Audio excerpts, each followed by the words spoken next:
All right, we're back to get your color scheme chosen and implemented on your web page. And before we do that real quick, I had a problem with the YouTube videos, embedding those earlier in a video. And I finally figured it out, and I imagine this will happen to you too. So here's what the deal was.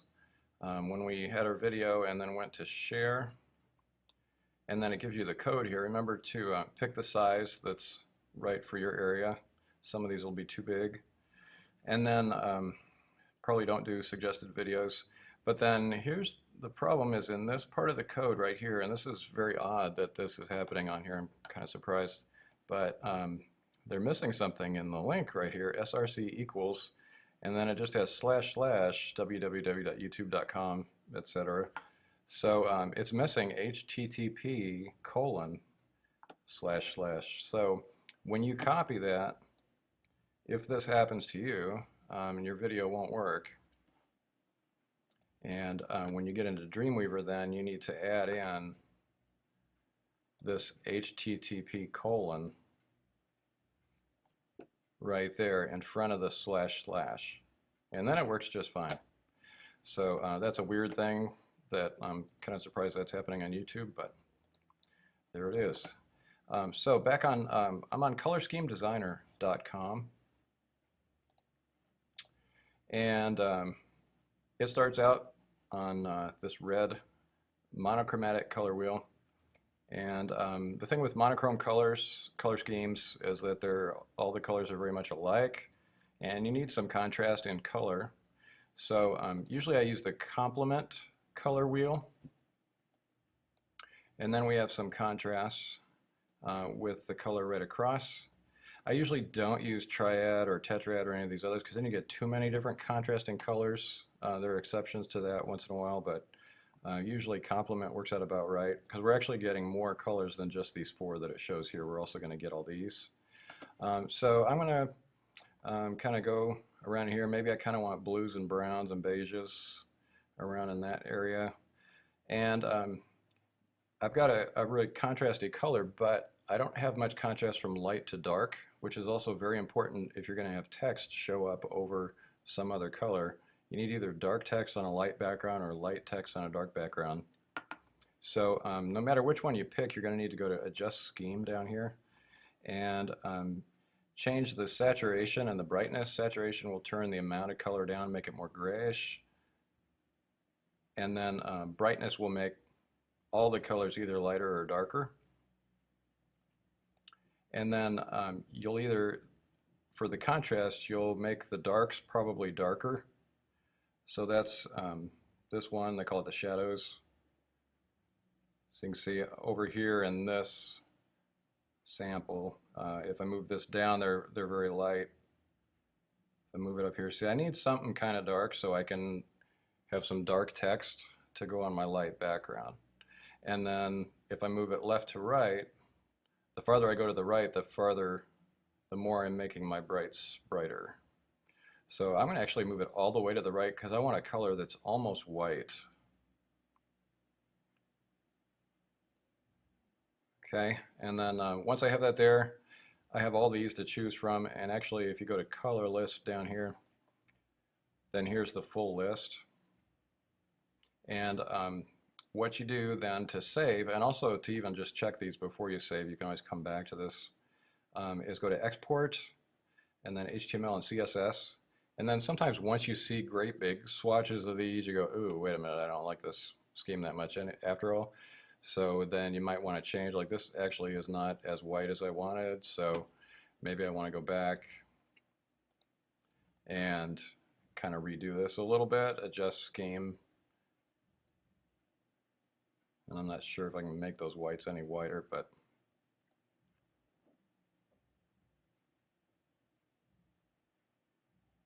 turning up the brightness, I guess.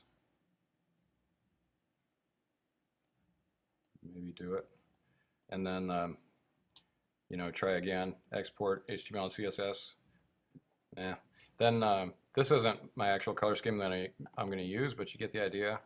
So really get some colors that you like and that look good together, and that you not only have a contrasting color to stand out, to kind of give you some zing, sort of for an accent or something, or for headings, but also some good light dark contrast, so you can have like this dark blue text over one of these light colors, or the other way around, some light text over a dark color, so that your site is actually readable, which is usually a good thing.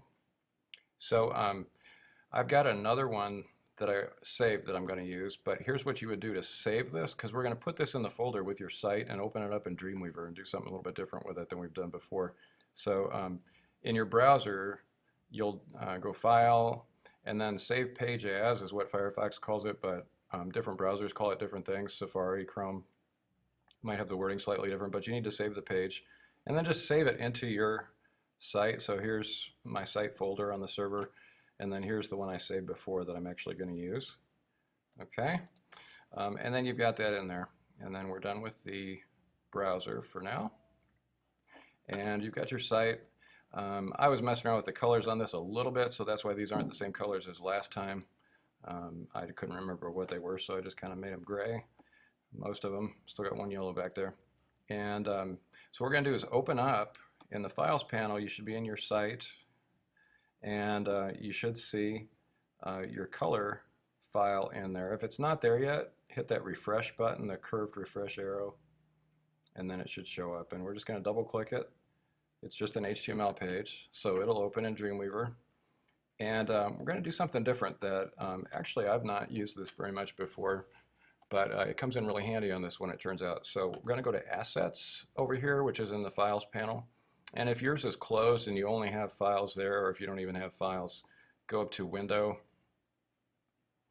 and then there's Files and Assets and Snippets right next to each other. So click on the Assets tab there, and then there are all different kinds of assets.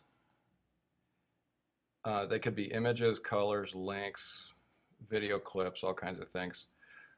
Snippets of code, actually those go in their own tab there. So click on the colors one for assets.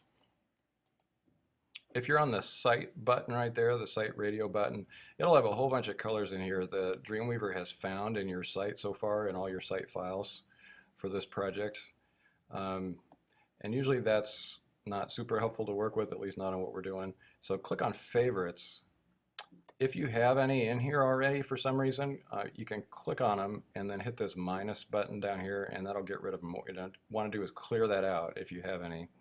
And then we're going to add some to it. So we're going to hit the plus, and then instead of choosing from here, we're just going to go over to our colors and pick one using the eyedroppers. So I'm going to click on this one, and there it goes, and it names it with the hexadecimal code, and it's got a little swatch of it there. I'm going to add the next one.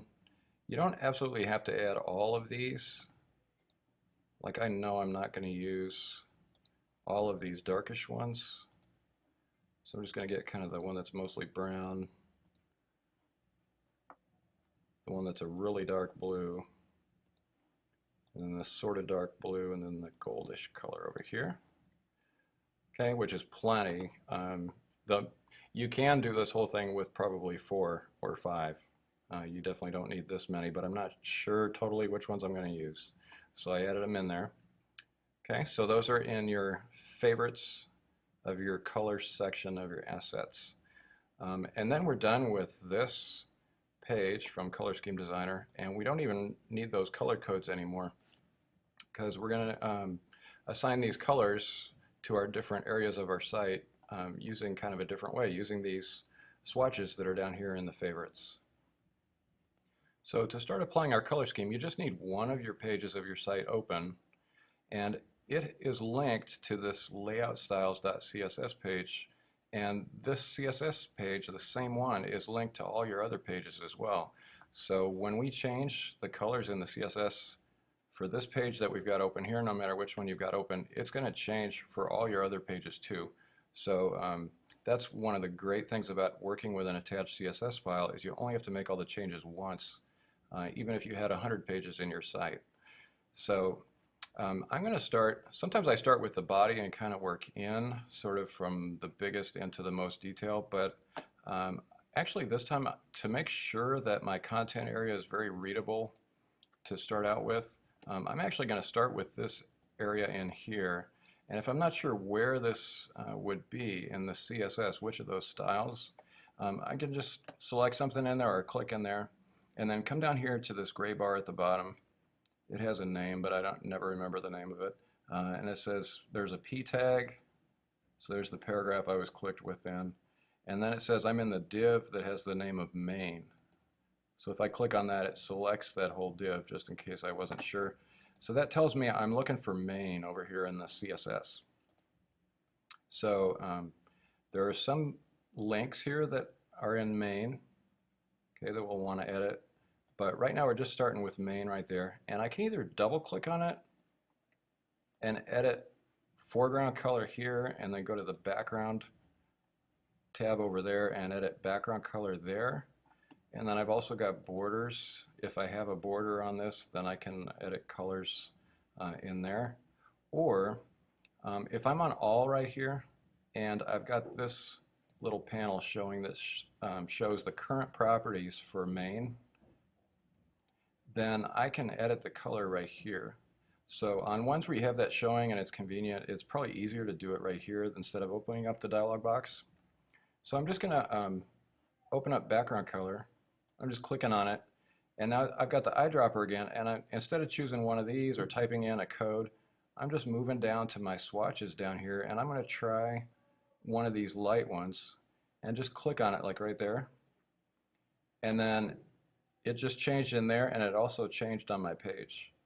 And then instead of black for the foreground color, I'm going to try one of these really dark shades of either blue or brown. And it's hard to tell much difference. You can tell a little bit, that's a little bit lighter shade of blue. I think I'm going to go with that one though. And then I also want to see, going back to background, what it would look like with this more beige one. Okay, so I don't know, I might go with that. Here's another thing you can do. If this, I kind of like the beige, but it's a little bit too dark. I wish it was a little bit lighter. So I'm going to actually change one of the colors in my color scheme, or maybe just modify it to add it as another new color. Up here in the color for that style for main, it's FFFB F0. So I'm going to make this 0 higher, like maybe F9, and see what happens. So it just got a little bit lighter when I did that. Okay, so you can play with some of the colors like that. The thing is, that color is not down in here. So actually, I'm not sure if I can drag it or not. But what I'm going to do, if I decide, yeah, I really want that color instead of this other one, I'm just going to click on that one and hit the minus. Okay, because it was too dark. And I'm going to add and just come up here over that new color that I decided on, and then there it is in my panel. So now when I want to match that color exactly, I just use that one. A lot of times when you go to websites, you'll see what you think is black text on a white background, or a little bit less frequently white text on a black background. And most of the time, it's not actually pure white or pure black when you're seeing that, which is actually a very stark look on a computer monitor. To look at that much white shining from a computer monitor. So usually you're looking at a shade just slightly off from white, slightly darker, and maybe not pure black, maybe just a tiny bit lighter than pure black. So that's why I'm using colors that it sort of looks like just black on white, but it really does look different. So I'm going to keep going like this and show you in the next video how you can go about, doing the background, the sidebar, stuff like that.